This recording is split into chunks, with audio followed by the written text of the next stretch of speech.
Welcome to all viewers. Myself, Avinav Tripathi, working as a associate professor in Shri Rawatpura Sarkar group of institution आर झांसी। और आज मैं जो आपके लिए टॉपिक लेकर आया हूँ उस टॉपिक का नाम है रियोलॉजिकल प्रॉपर्टीज ऑफ इमल्शन।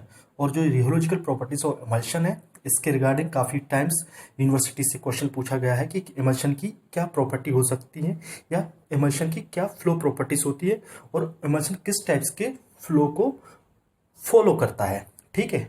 और before the study of rheological property हम ये जानना चाहिए कि अगर किसी भी इमल्शन की फ्लो प्रॉपर्टी अगर प्रॉपर मैनर में है तो हम बोल सकते हैं कि हमारा ये इमल्शन एक अच्छी क्वालिटी का इमल्शन है। अब किस तरीके से फ्लो प्रॉपर्टीज हमारे इमल्शन की प्रॉपर्टीज से बिलोंग करती हैं, किस तरीके से फ्लो प्रॉपर्टी हमारी इमल्शन की प्रॉपर्टी को अफेक्ट करती हैं, इस बारे में और किस तरीके की फ्लो प्रॉपर्टीज को फॉलो करता है हमारा इमल्शन, उन सभी चीज़ों की जानकारी आज हम इस अपने लेक्चर में लेंगे। तो सबसे पहले हमने बोला कि रियोलॉजिकल प्रॉपर्टीज ऑफ इमल्शन। तो रियो का मतलब होता है फ्लो।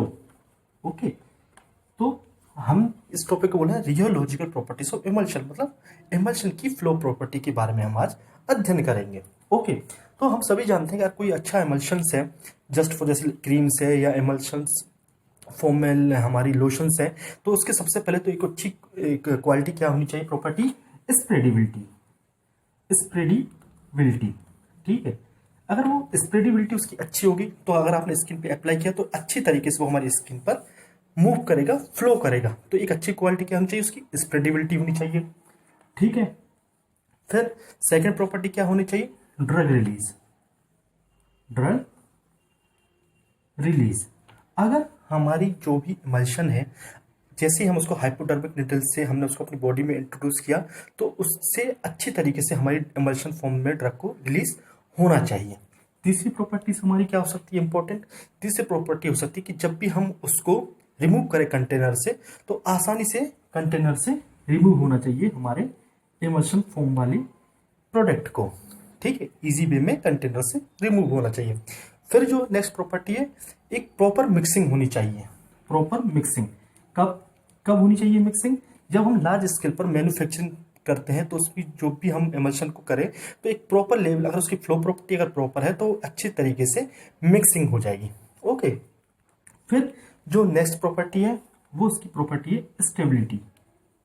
ठीक है, जैसे कि अगर कोई इमल्शन से अगर उसकी फ्लो प्रॉपर्टीज पूरी तरीके से अच्छी है तो क्रूमिंग, फ्लोकुलेशन या दूसरे और तरीके की जो इनस्टेबिलिटी होती है जिनके कारण हमारा इमल्शन में इनस्टेबिलिटी अकर होती है, तो अगर उसकी फ्लो प्रॉपर्टी अगर प्रॉपर मैनर में है तो हमारा इमल्शन की गुड क्वालिटी का इमल्शन प्रिपेयर होगा। ठीक है। और एक और इम्पोर्टेंट चीज़ है, जब भी हम इसकी बात करें इमल्शन की, तो ड्रग रिलीज के साथ एक चीज़ और इम्पोर्टेंट होनी चाहिए कि सपोज जब हमने हाइपोडर्मिक निडल से इंट्रोड्यूस किया इमल्शन को तो उस समय उसका फ्लो अच्छा होना चाहिए और बाद में उसको सेमी सॉलिड कंसिस्टेंसी को एब्जॉर्ब करने लेना चाहिए ताकि हमारी ड्रग या मेडिकमेंट वो धीरे धीरे हमारी बॉडी से रिलीज हो। तो इतनी तरीके की प्रॉपर्टी एक अच्छे इमल्शन के अंतर्गत होनी चाहिए। अब हमारा इमल्शन किस तरीके से फ्लो प्रॉपर्टी को फॉलो करता है और कितने तरीके से फ्लो प्रॉपर्टी होती है इमल्शन के अंदर, उसका हम स्टडी करेंगे आगे। ओके, तो अभी हमने क्या समझ लिया कि एक जो अच्छा इमल्शन है उसमें स्प्रेडेबिलिटी अच्छी होनी चाहिए, कंटेनर्स अच्छी तरीके से रिमूव होना चाहिए, मैन्युफैक्चरिंग के दौरान अच्छे तरीके से मिक्सिंग होनी चाहिए, उसकी सेमी सॉलिड कंसिस्टेंसी कंटिन्यू कर लेनी चाहिए। जब भी वो ड्रग रिलीज की हम अगर बात करें उसकी प्रॉपर मैनर में स्टेबिलिटी होनी चाहिए। तो ये काफ़ी सही की प्रॉपर्टीज है जो कि इमल्शन को एक अच्छा और बेहतर इमल्शन प्रोडक्ट तैयार होता है। अब इमल्शन दो प्रकार के फ्लो को फॉलो करता है, वो दो प्रकार के लॉ होते हैं। एक लॉ को हम सभी जानते हैं, उसको हम बोलते हैं न्यूटनियन लॉ, और सेकंड लॉ होता है नॉन न्यूटनियन लॉ। अब न्यूटन ने एक लॉ दिया था कि जब भी हम किसी लिक्विड पर जितने फोर्स से हम अप्लाई करेंगे उतनी ही फोर्स से उसका फ्लो होगा। लाइक दैट, अगर हम इसको ग्राफिकल समझें तो अगर हमने जितना ज़्यादा फोर्स अप्लाई किया उतना ही ज़्यादा फ्लो होगा।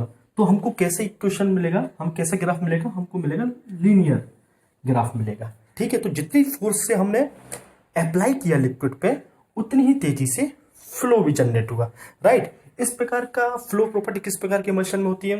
इस प्रकार की फ्लो प्रॉपर्टी होती है बेसिकली जो माइक्रो इमल्शन होते हैं, जिनमें जो कॉन्सेंट्रेशन होता है इमल्शन का बहुत ही माइन्यूट सा होता है, और या फिर हम बोलते हैं जिसमें फेज वॉल्यूम जो होता है, फेज वॉल्यूम रेशियो होता है, वो केवल 5% होता है। ठीक है, तो इस प्रकार के इमल्शन इस प्रकार के फ्लो को फॉलो करते हैं। ठीक है, फिर जो अदर टाइप्स के इमल्शन है जिनमें हाईली कंसंट्रेशन होता है, वो बेसिकली फॉलो करते हैं नॉन न्यूटनियन लॉ। अब ये ग्राफ किस तरीके से आएंगे, इनको हम देखेंगे। अगर नॉन न्यूटनियन लॉ की बात करें तो सबसे पहले हम बात करते हैं सूडो प्लास्टिक फ्लो।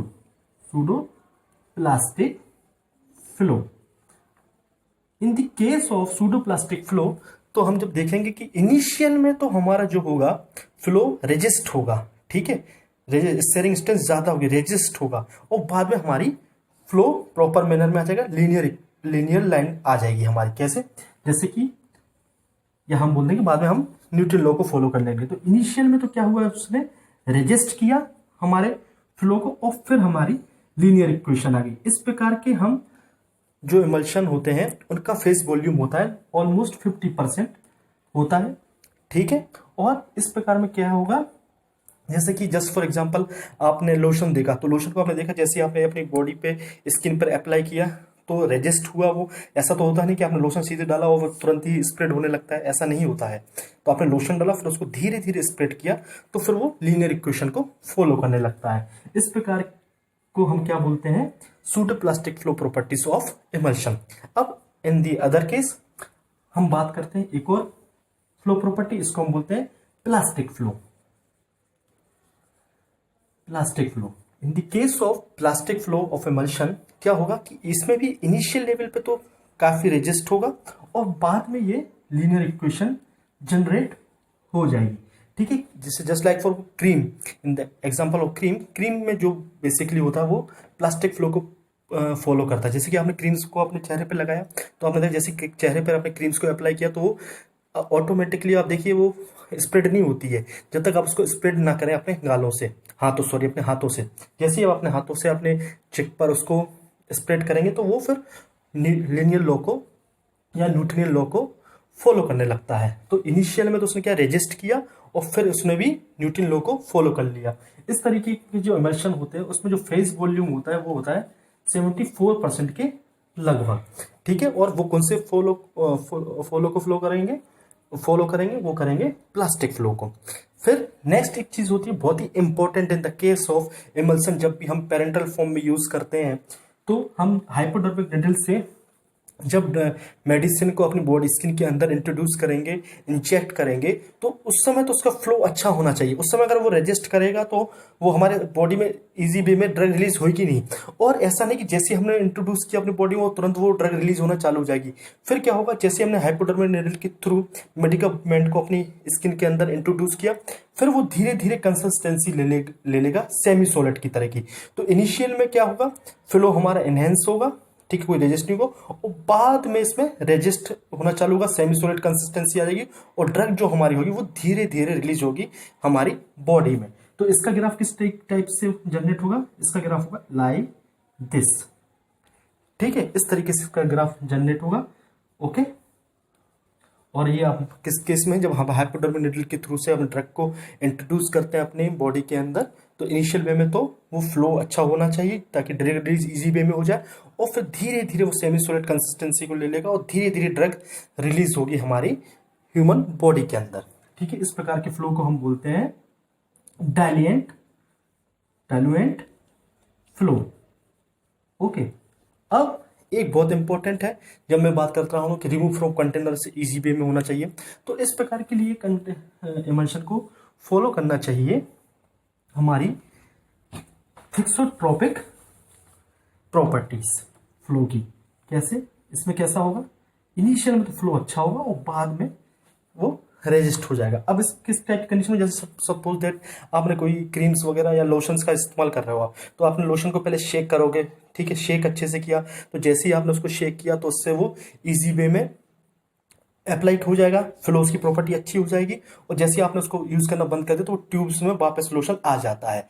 जैसे इनिशियल में फ्लो अच्छा हो गया क्योंकि आपने स्प्रेड किया और फिर अप्लाई किया, तो वो फ्लो एनहेंस हुआ, और जैसे ही आपने उसको रेस्ट कर दिया तो वापस वो अपनी कंसिस्टेंसी को प्राप्त कर लेगा एमल्शन। जैसे ही आपने देखा होगा, सपोजिट आपने कोई ट्यूब्स वगैरह है, उसने आपने प्रेस किया तो ठीक है, या कोई भी दूसरी चीज़ आपने उसको एरोसोल या कोई भी दूसरी चीज़ है आपने उसको प्रेस किया तो उससे लोशंस बाहर निकला तो आपने उसको अप्लाई कर लिया इसी में, और जैसे ही आप उसको छोड़ देते तो आपने देखा होगा जो लोशंस वगैरह वापस उस ट्यूब के अंदर जाने लगता है। आप उसको ऐसा नहीं कि करते हैं कि आप उसको हाथ से उसको अंदर डालते हैं, वो ऑटोमेटिकली उसकी जो फ्लो प्रॉपर्टीज वो फॉलो कर रहा है यहाँ पर थिक्सोट्रोपिक फ्लो प्रॉपर्टी। तो वो थिक्सोट्रोपिक फ्लो प्रॉपर्टी को फॉलो कर रहा है तो वो इजी वे में फिर वापस ही वो कंटेनर में चला जाता है। तो आपने कई बार देखा होगा, वो कई बार आपने सब देखो जो अच्छी क्वालिटीज की लोशंस वगैरह नहीं है तो आपने देखा उनके ट्यूब्स के चारों ओर कुछ कुछ क्रीम्स के स्पॉट्स टाइप के आ जाते हैं, वो जमने लगता है, तो वहाँ पे वो कहीं ना कहीं एक ड्रॉबैक होता है एमल्शन का। लेकिन अगर उसके थिक्सोट्रोपिक फ्लो प्रॉपर्टी उसकी प्रॉपर मैनर में है तो जब जैसे ही आपने रिलीज किया तो आसानी से वो कंटेनर से रिमूव हो जाएगा, और जैसे ही आपने उसका इस्तेमाल बंद किया तो ऑटोमेटिकली वो खुद ही सेल्फ वापस चला जाता है ट्यूब के अंदर। तो इस प्रकार की प्रॉपर्टीज होती हैं फ्लो प्रॉपर्टीज एमल्शन की। तो एक जल्दी से रिकैप कर लेते हैं, हमने आज क्या देखा कि जो भी हमारा एमल्शन है उसकी स्प्रेडिंग प्रॉपर्टी अच्छी होनी चाहिए, ड्रग रिलीज अच्छे से होनी चाहिए, तीसरा उसको अच्छी इजी वे में हमारे कंटेनर से रिमूव होना चाहिए, फोर्थ वन इज जब भी हम निडल से उसको इस्तेमाल करें हाइपोडर्मिक रिलीज से तो उसको सेमी सॉलिड कंसिस्टेंसी उसको मिलनी चाहिए। फिर उसके लिए सबसे इंपॉर्टेंट क्या है, प्रॉपर तरीके से मिक्सिंग होना चाहिए, एक प्रॉपर मैनर में मिक्सिंग होनी चाहिए हमारी, और उसकी स्टेबिलिटी अच्छी होनी चाहिए। और ये सारी प्रॉपर्टी उसकी कहीं ना कहीं डायरेक्टली बिलोंग करती है उसकी फ्लो प्रॉपर्टी से। तो हमने देखा कि इमल्शन दो प्रकार की फ्लो प्रॉपर्टी को फॉलो करता है, एक तो न्यूट्रिएंट फ्लो प्रॉपर्टी, दूसरा नॉन न्यूट्रिएंट फ्लो प्रॉपर्टी। तो न्यूट्रिएंट में क्या था, जो कि माइक्रो इमल्शन थे जिनमें फेस वॉल्यूम केवल 5% के लगभग था, तो उस प्रकार के इमल्शन में उन्होंने न्यूटनियन लॉ को फॉलो किया कि जितना ज़्यादा हमने फोर्स अप्लाई किया उतनी ही ज़्यादा हमको फ्लो प्रॉपर्टी इनहेंस हुई। और फिर दूसरे जो फ्लो थे वो नॉन न्यूटन लॉ को फॉलो कर रहे थे, जिसमें हमने प्लास्टिक फ्लो को देखा, ठीक है, जिसमें शुरू में रेजिस्ट किया और फिर लीनियर इक्वेशन आ गया, लीनियर ग्राफ हमारा गया। फिर हमारा प्लास्टिक फ्लो आया जिसमें शुरू में रेजिस्ट किया, उसमें भी बाद में फिर लीनियर आ गया, in the example of cream. फिर हमने डाइल्यूएंट फ्लो देखा कि इनिशियल में फ्लो जब हाइपोडर्मिक निडल से हमने ड्रग को रिलीज किया तो इनिशियल फ्लो अच्छा, और बाद में कंसिस्टेंसी हाई होने पर ड्रग रिलीज धीरे धीरे होने लगी, उसको हम डाइल्यूएंट फ्लो बोला। फिर जो हमारा थिक्सोट्रोपिक की इजी टू रिमूव कंटेनर, और जब हमने उसका इस्तेमाल करना बंद कर दिया तो वापस से वो अपनी कंसिस्टेंसी को प्राप्त कर लेगा हमारा लोशंस, और हमारा एमल्शन स्टेबल रहेगा। थैंक यू दोस्तों, और अगर आपको ये हमारा लेक्चर अच्छा लगा हुआ है तो आप हमारे चैनल को सब्सक्राइब कीजिए, और भी अधिक जानकारी के लिए आप हमारे रावतपुरा सरकार एक्सपर्ट लेक्चर सीरीज को देख सकते हैं, और आपको समय समय पर नए नए वीडियो के द्वारा आपकी नॉलेज को गेन किया जाएगा। Thank you so much.